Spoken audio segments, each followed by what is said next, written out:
pribadi. Ini harus dideketin gak sih? Alah.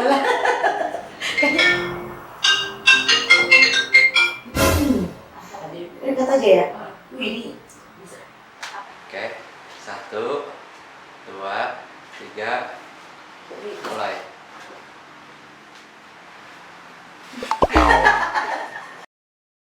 Warahmatullahi wabarakatuh. Kembali lagi ke podcast Batagor. Apa itu Batagor? Oke, di sini ada narasumber wanita hebat Dari mana? Dari Bali.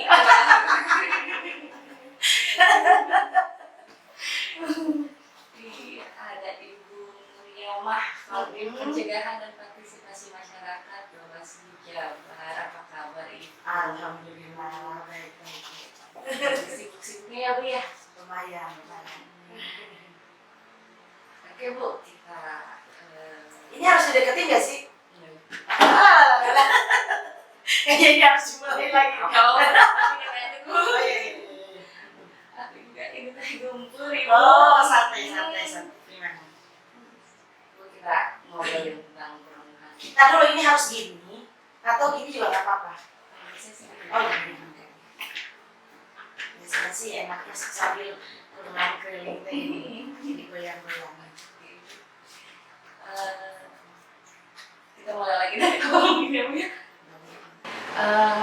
Ibu sekarang lagi sibuk apa? Kalau ngomongin sibuk apa ya? Yang pasti kita melakukan tahapan pemilu 2024 yang kebetulan tahapan hari ini tahapan pengawasan untuk kampanye sekaligus juga pengawasan terkait dengan pendistribusian logistik. Begitu. Sama kan?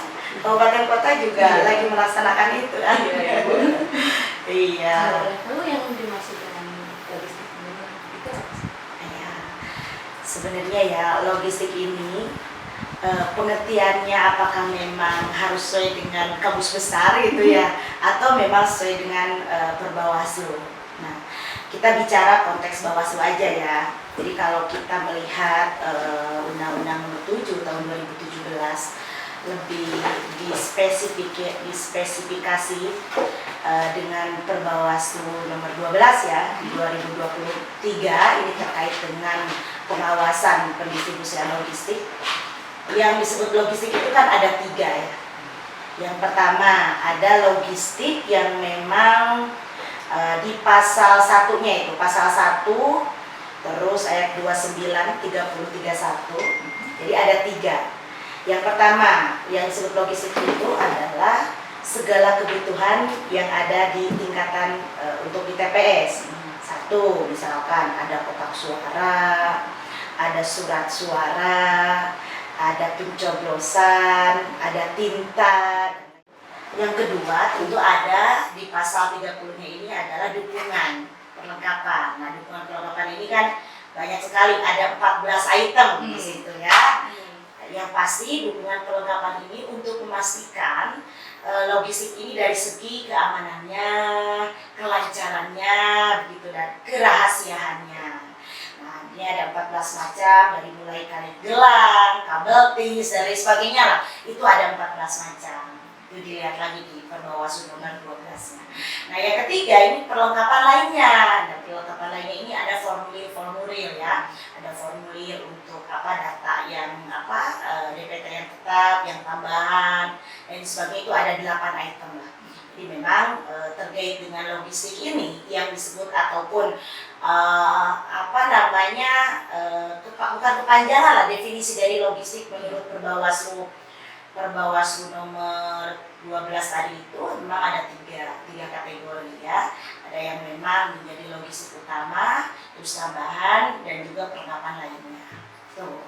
Jadi saya kira teman-teman Bawaslu baik di kabupaten kota maupun juga di Panwaslu kecamatan sampai dengan PKD pasti sudah paham terkait dengan logistik itu.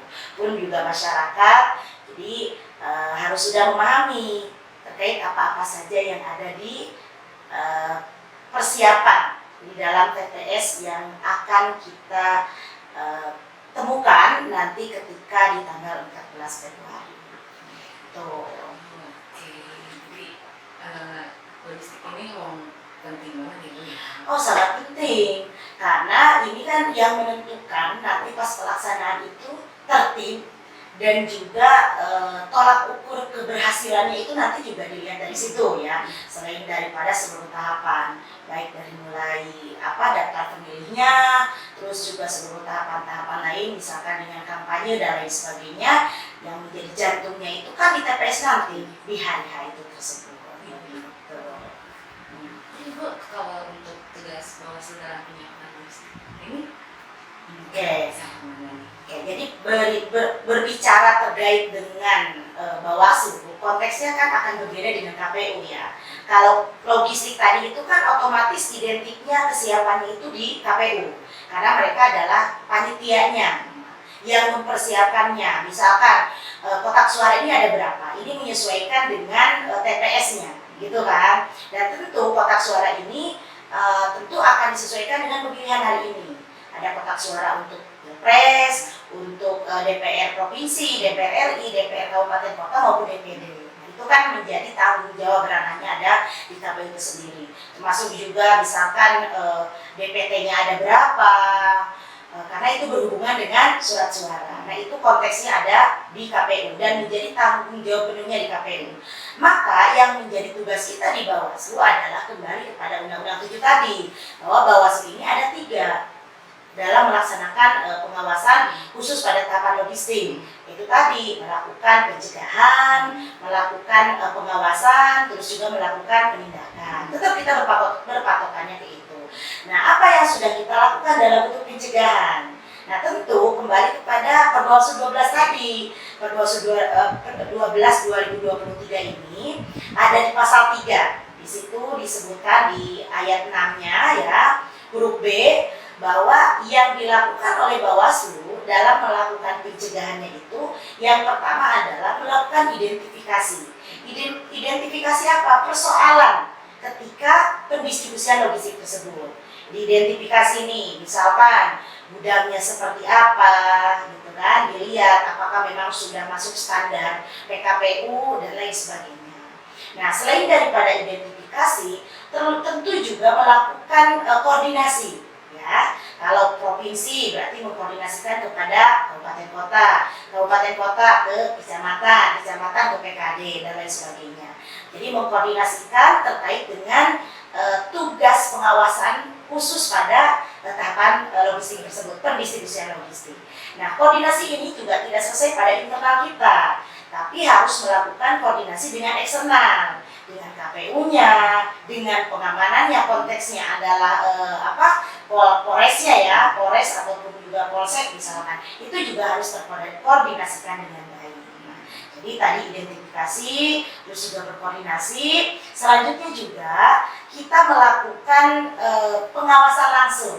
Nah, kan hari ini teman-teman datang ke gedung sortir lipat, ke gedung pendistribusian begitu ya, atau misalkan kemarin datangnya surat suara jam berapa, kita pastikan harus dikawal, kita juga harus datang ke pencetakan dan lain sebagainya. Ini bagian daripada pengawasan melekat kita dalam rangka pendistribusian logistik ini. Nah, tentu tidak selesai sampai di situ, kita juga perlu melakukan bukan mitigasi lah, tapi lebih kepada menganalisa data hasil daripada pengawasan melekat tadi. Apakah memang dalam pengawasan tersebut ada persoalan-persoalan di lapangan? Ya, ketika memang ternyata menemukan persoalan di lapangan, maka kita harus merekomendasikan tentunya di KPU. Misalkan memastikan kalau hari ini gudangnya ternyata tidak representatif, maka kita berikan saran perbaikan. Gitu kan. Terus misalkan ternyata dalam sortir lipat ini tidak terlalu maksimal dalam manajemen sortirnya atau pelipatannya, ternyata tidak tertib dan lain sebagainya, itu kan bisa dilakukan untuk memberikan surat bukan himbauan lagi ya kalau udah seperti itu, tetapi lebih ke saran perbaikan. Gitu. Nah, tetapi misalkan ternyata masih belum digubris, maka kita juga bisa melakukan penindakan. Jadi sesuai dengan Perbawaslu nomor 12, maka tahapan-tahapan pengawasan kita khususnya tadi itu pencegahan dan pengawasan ya, harus melakukan beberapa hal, yaitu diantaranya adalah identifikasi, terus juga koordinasi dan lain sebagainya. Jadi pencegahan dan juga pengawasan itu sudah berbarengan dilakukan. Karena memang kalau bentuk pencegahannya langsung itu kita sudah melakukan himbauan di awal kan, himbauan. Nah, kalau konteksnya himbauan, memang Jawa Barat ini termasuk himbauannya paling banyak juga se Indonesia ya, udah mencapai 1012 himbauan. 1012 pencegahan bukan himbauan ya, yang sudah disampaikan tidak hanya kepada KPU saja, tetapi kepada peserta yang lainnya dan juga kegiatan-kegiatan yang lainnya, dan konteksnya bukan hanya di logistik tetapi di seluruh tahapan, dari mulai tahapan persiapan sampai dengan tahapan hari ini di kampanye dan juga logistik atau pendistribusian logistik. Begitu. Iya. Ada, tapi dalam logistik ini cukup banyak yang bisa menghambat. Iya, hasil pengawasan catatan kita ya dari logistik ini sebenarnya tidak banyak, tetapi ada lah ya catatan pengawasan kita. Contoh misalkan gedung logistik, gedungnya ini memang tidak pada lokus yang memang sudah menyesuaikan dengan KPU-nya. Jadi lokusnya di mana, KPU-nya, Bawaslu-nya, nah untuk gudangnya ada di mana, gitu kan. Nah, memang ini juga tidak menjadi persoalan, cuman kan tetap kerawanannya akan tinggi. Itu satu. Terus yang kedua, misalkan banyak pada sortir lipat ini kita menemukan kerusakan di surat suara, dan memang kita sudah rekomendasikan untuk tidak dilipat, tetapi dipisahkan. Gitu. Terus kita juga menemukan catatan kita itu ada salah satu gudang. Sebenarnya kalau musim tidak penghujan mungkin baik-baik saja, tetapi kemarin ketika musim penghujan bukan lagi longsor ataupun banjir dari atas ya, tetapi lebih kepada merembes dari bawah. Itu kan di luar daripada konteks bukan human error ya, tetapi memang alam gitu ya, yang memang itu sebenarnya kan harus diantisipasi. Nah, kejadian-kejadian lain sih sebenarnya masih standar lah, tetapi mungkin kejadian khususnya dalam konteks untuk logistik ataupun pergudangan ini yang menyimpan logistik itu yang kita temukan memang urgensinya secara substansi yang paling tinggi itu persoalannya itu di situ. Gitu. Ya, di gudangnya. Ya walaupun memang untuk sortir lipat, kan sekarang kita udah masuk sortir lipat, ada juga kemarin persoalan di satu kabupaten yang penyortirnya itu petugasnya ini sampai pingsan 2 orang. Nah, sehingga ini juga ditindaklanjuti langsung sama teman-teman kabupaten dengan memberikan rekomendasi ataupun saran perbaikan agar di ruangannya ini lebih dinyamankan lah ya, dinyamankan, paling tidak AC-nya harus menyesuaikan dengan kapasitas orang, terus juga lebih ditertibkan lah, misalkan dari mulai masuknya, dari mulai duduknya dan lain sebagainya gitu. Jangan hanya sampai targetnya itu kepada hasil suaranya aja, tapi kan proses-prosesnya yang lain juga perlu kita perhatikan gitu kan. Iya, demi kelancaran semuanya kita memang mencapai harus ada target, tetapi tidak menghilangkan sisi kemanusiaan dan juga sisi ketertiban. Apalagi konteks Bawaslu ini kan tentu kehati-hatian ini lebih diutamakan ketimbang daripada hasilnya tadi. Walaupun memang tetap hasil itu juga menjadi bagian daripada substansi yang terpenting. Jelasin semua pertanyaan yang aku jawab.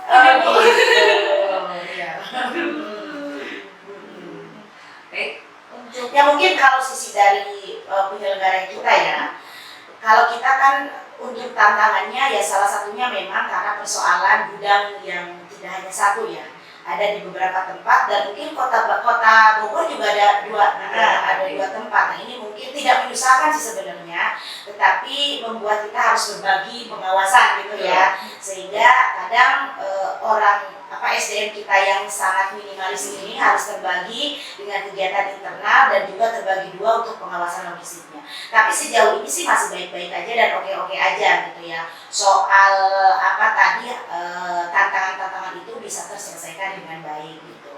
Ya sebenarnya yang terpenting dari kami adalah Bawaslu Provinsi menghimbau lah ke teman-teman Panwaslu Kecamatan, PKD maupun ke Bawaslu Kabupaten Kota, khususnya yang ada di Kota Bogor, tetap harus menjaga kesehatan, apalagi soal logistik ini, karena kan ini ada 2 shift ya, shift pagi dan juga shift malam, sementara kita SDM-nya kan sangat terbatas, dan saya kira harus pintar-pintar jaga kesehatan ini, ya maksimalkan istirahat dan juga pola makannya begitu. Karena kan tidak mudah melakukan pengawasan itu. Di dalamnya ada alat kerja yang benar-benar harus kita isi dengan semaksimal mungkin bagian daripada pertanggungjawaban secara kinerja kita. Ibu, untuk pertanyaan terakhir nih, apa pesan dari Ibu untuk kita pada khususnya Bawaslu dan tentunya untuk masyarakat pada umumnya? Terkait dengan tahapan mana? Logistik, masih logistik. Iya, ya tentu kalau tadi pertama untuk penyelenggara pemilu yang khususnya yang ada di Kota Bogor ini, pastikan yang pertama melakukan apa yang menjadi amanat Perbawaslu nomor 12 tahun 2023 terkait dengan pengawasan logistik. Selalu berkoordinasi, ya. Sekecil itu permasalahan apapun harus berkoordinasi. Berkoordinasi berjenjang, PKD, Panwaslu kecamatan, staf, kabupaten kota ke kita. Sekecil itu harus disampaikan kepada kita. Ya, itu satu. Tidak hanya selesai di situ, koordinasi juga dengan stakeholdernya, dengan KPU-nya, dengan keamanannya, agar segala persoalan apapun bisa terselesaikan dengan baik. Ya, tapi tetap kita pada koridor yang tepat, yaitu berpegang kepada Perbawaslu. Bila perlu memang, kalau harus mengeluarkan rekomendasi, keluarkan saja. Yang terpenting itu demi kebaikan kelembagaan. Karena tugas kita tadi sangat banyak. Itu satu untuk penyelenggaraan. Nah, untuk masyarakat, ya tentu masyarakat juga harus tahu bahwa tahapan hari ini untuk pemilu 2024 adalah tahapannya di masa kampanye dan pendistribusian logistik juga rekrutmen PTPS. Nah, jadi saya berharap masyarakat juga aware, masyarakat juga ikut mengawasi dengan 3 tahapan yang sedang kita lakukan hari ini. Ya, kampanyenya silakan lakukan kampanye dengan sehat, kampanye yang sesuai dengan aturan. Terus kalau logistiknya ya bantulah kita untuk menginformasikan bila mana misalkan ada persoalan-persoalan terkait dengan logistik yang tadi saya sampaikan. Terus juga bagi petugas-petugas yang sekarang sedang menjadi petugas waktu lipat, bekerjalah dengan profesional, bekerjalah dengan baik, dengan bersungguh-sungguh, jangan sampai ada manuver-manuver lah ya. Tentu juga karena ini bagian daripada pertanggungjawaban kita ketika memang dalam sortir lipat ada persoalan-persoalan misalkan ketidaknyamanan dan lain sebagainya, jangan cabut juga untuk menyampaikan kepada KPU-nya. Dan tentu yang ketiga adalah tahapan rekrutmen TPS. Jadi kita di Bawaslu sedang melakukan rekrutmen untuk di tingkat TPS. Kalau memang dan sekarang masanya adalah masa wawancara dan juga tanggapan masyarakat. Kalau memang nanti Bapak Ibu masyarakat mengetahui adanya yang menjadi calon PTPS ataupun sudah ditetapkan menjadi PTPS ternyata berafiliasi dengan partai politik ataupun memang misalkan relawan dan lain sebagainya, boleh melaporkan kepada kita dan nanti kita akan segera ditindaklanjuti. Intinya adalah dengan podcast ini saya berharap semuanya masyarakat, semuanya keluarga besar Bawaslu Kota